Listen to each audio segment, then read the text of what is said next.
Bonjour, chères Gabonaises, chers Gabonais. Soyez fiers d'être Gabonais. Soyez fiers d'être Gabonaises. C'est un privilège immense. Si seulement on vous montrait le côté spirituel du Gabon, vous n'allez jamais vouloir une autre nationalité que la nationalité gabonaise. Le Gabon est un pays immensement riche, physiquement et spirituellement. Immensement riche. Voilà pourquoi, en toute âme et conscience, j'ai pour habitude de dire que Omar Bongo, n'a jamais aimé le Gabon. Jamais aimé le Gabon. Même pas un peu. Bongo n'a jamais aimé le Gabon. Parce que si Omar Bongo aimait le Gabon, tout le Gabon allait être goudronné. Si Omar Bongo aimait le Gabon, un temps soit peu, un tout petit peu, tous les Gabonais allaient être logés. Si Omar Bongo aimait le Gabon, un tout petit peu, tous les Gabonais devraient travailler.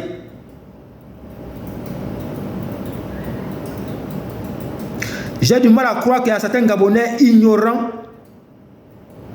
qui pensent que le dire, c'est être fou. Qui pensent que le dire, c'est être inconscient. Qui pensent que le dire, c'est être mauvais. Alors que c'est une pure vérité. Le Gabon est un pays extrêmement béni de Dieu. Chaque Gabonais, même à la maison, est capable de percevoir un salaire de 500 000 à 1 million de francs le mois.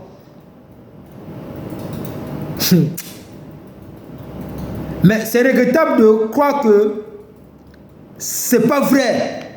C'est du n'importe quoi. Ce sont des hallucinations. Mais je vous dis, très loin de là,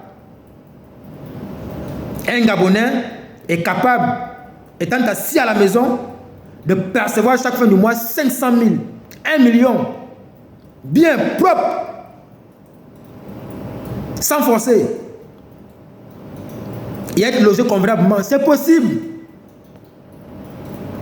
Le Gabon a trop de richesses. Et à croire que ces richesses sont empoisonnées. Quand on voit comment les Gabonais vivent, pendant 56 ans de gouvernance, 42 ans pour Bongo père, 14 ans pour Bongo fils, le Gabon pleure les routes. Le Gabon pleure les routes. Le Gabon pleure les écoles. Le Gabon pleure les hôpitaux, les dispensaires. Les Gabonais pleurent le logement. Les Gabonais pleurent l'emploi. Et vous voulez me faire croire que ceux-là ont aimé le Gabon, même une seule fois, de vous à moi, en toute sincérité, en toute franchise.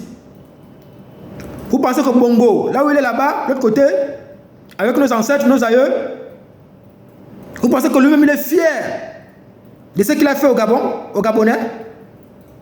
Vous pensez que vous-même, en toute âme et conscience, vous pensez que Bongo, là où il est là-bas, il est fier de la gouvernance qu'il a menée pour ce pays qu'est le Gabon, trop riche, immensement riche. Mais quand on dit à certains Gabonais, ils disent qu'on est fou. Parce que pour eux, ils ont été bombrés, ils ont été vaudoisés, au point où ils ne connaissent même pas que le Gabon est plus que le Qatar.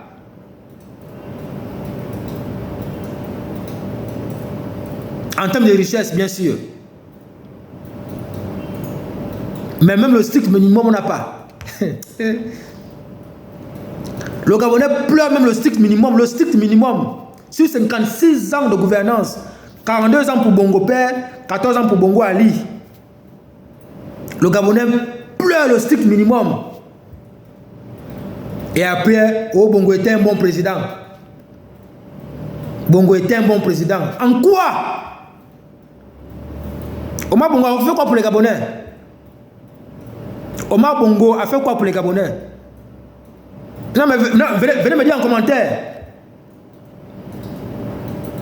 Venez me dire en commentaire. Je vous fais...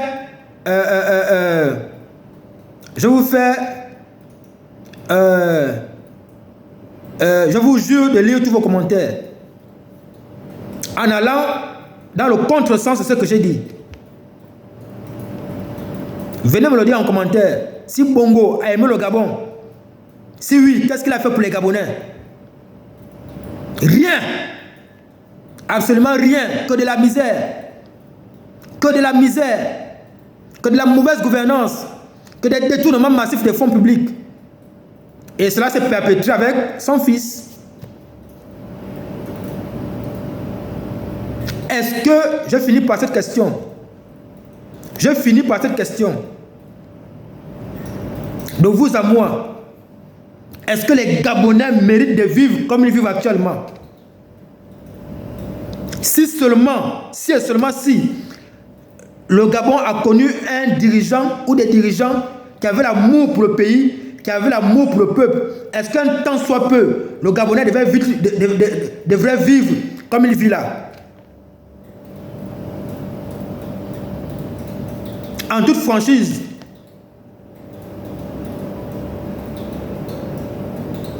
sans égoïsme, je vous laisse répondre à cette question. Est-ce que si Bongo Père aimait le Gabon et son fils Ali, est-ce qu'il y a des routes au Gabon ou des villages au Gabon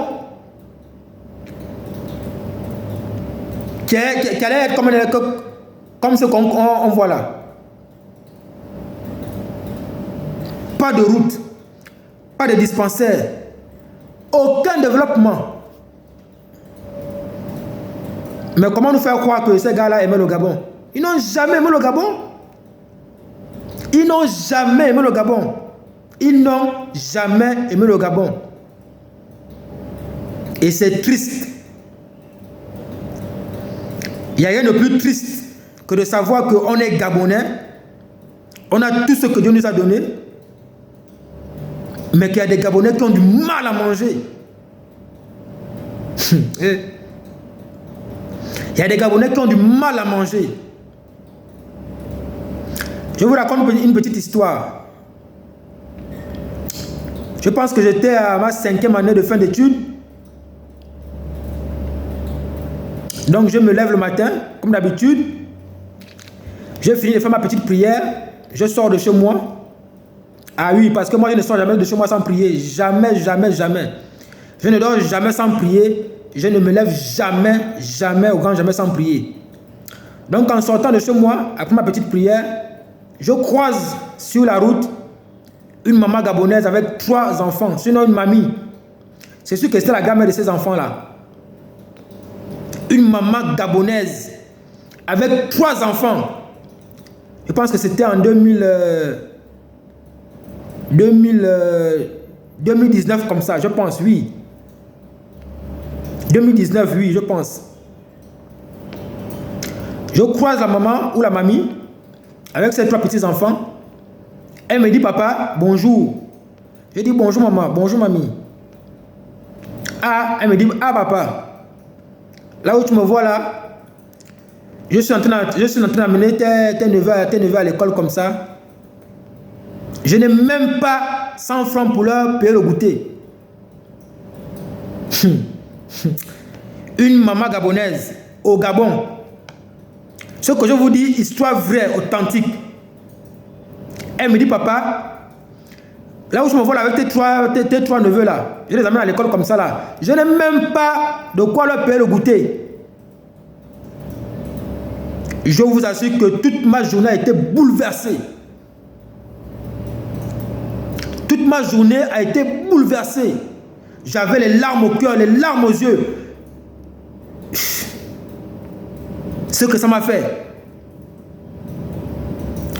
J'ai pris un billet, j'ai tendu le billet, elle me dit non. C'est pas de ton argent que j'ai besoin. Amène-moi chez le boutiquier, prends-leur le goûter là-bas, et puis tu vas là où tu pars. J'ai compris la franchise de la maman. J'ai saisi la vérité dans ses propos. Parce qu'elle a refusé le bien que je lui ai tendu. Elle a préféré qu'on aille chez le boutiquier. Et on allait chez le boutiquier, j'ai payé le goûter aux enfants, aux Gabonais. Et comme ça, ces gars-là aimaient le Gabon. De vous à moi. Malheur. Malheur à toutes les personnes qui ont dirigé ce pays, le Gabon. Qui dirigent ce pays, le Gabon. Et écrasent les Gabonais. Malheur à tous ces dirigeants qui ont dirigé le Gabon, qui continuent à le diriger et qui ne veulent pas œuvrer pour le bon vivre des Gabonais. Malheur à vous. À nous, vous nous le faites. Mais je vous assure qu'il y a une aide suprême qui nous attend tous. Et vous rendrez les comptes. Continuez de nous piller. Continuez de nous voler. Continuez de nous écraser. Continuez, continuez, continuez. Mais un jour, vous direz ce qu'Omar Bongo lui a dit de sa propre bouche. Que Dieu ne vous a jamais donné le Gabon pour faire du Gabon ce que vous êtes en train de faire. Gabon là c'est quoi? Gabon c'est le peuple. C'est les enfants gabonais, c'est les jeunes gabonais, c'est les mères gabonais, c'est les pères gabonais que vous maltraitez, que vous méprisez, que vous piétinez. Parfois même au détriment des expatriés. Et vous pensez que Dieu est content. Vous pensez que nos ancêtres sont contents. Nos aïeux sont contents. Il n'y a pas de problème, continuez-en. Mais au dernier jour, vous direz ce que Bongo a dit. Sur ce, aimons le Gabon, parce que c'est un pays immensément béni de Dieu. Gardons la même position.